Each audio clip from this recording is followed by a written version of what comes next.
எங்களிடம் பல நோயாளிகள் வருகிறார்கள். அவர்கள் சொல்வது என்னவென்றால், தலைவரே, சிறுநீரக கற்கள் அறுவை சிகிச்சை அல்லது செயல்முறை முடிந்த பிறகு அங்கே ஒரு இடம் வெறுமையாக இருக்கும். அந்த இடத்தில் மீண்டும் கற்கள் உருவாகின்றன. அதற்கு நீங்கள் என்ன செய்வீர்கள்? அந்த இடத்தை நிரப்புவீர்களா அல்லது என்ன செய்வீர்கள் என்று கேட்கிறார்கள். நான் இதை விளக்க விரும்புகிறேன். அறுவை சிகிச்சை செய்யும் போது நாங்கள் நோயாளியின் உடலில் எந்த மாற்றத்தையும் செய்யவில்லை. வெறும் சிறுநீரக கற்களை மட்டும் அகற்றுகிறோம். இப்போது நோயாளிகளின் பழக்கம் அவர்களின் ஜீன்களின் காரணமாக இருக்கிறது.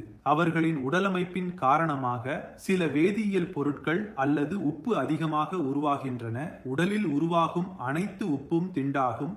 அவர்களின் சிறுநீரகத்தில் அறுவை சிகிச்சை மூலம் நாங்கள் அதை மட்டும் அகற்றுகிறோம். ஆனால் அவர்கள் தங்கள் பழக்கங்களை மாற்றவில்லை என்றால், தங்கள் உணவு பழக்கங்களை மாற்றவில்லை என்றால் அவர்களுக்கு மீண்டும் கற்கள் உருவாகலாம். இது ஒரு வாழ்க்கை முறை மற்றும் நமது ஜீன்களின் மீது சார்ந்தது.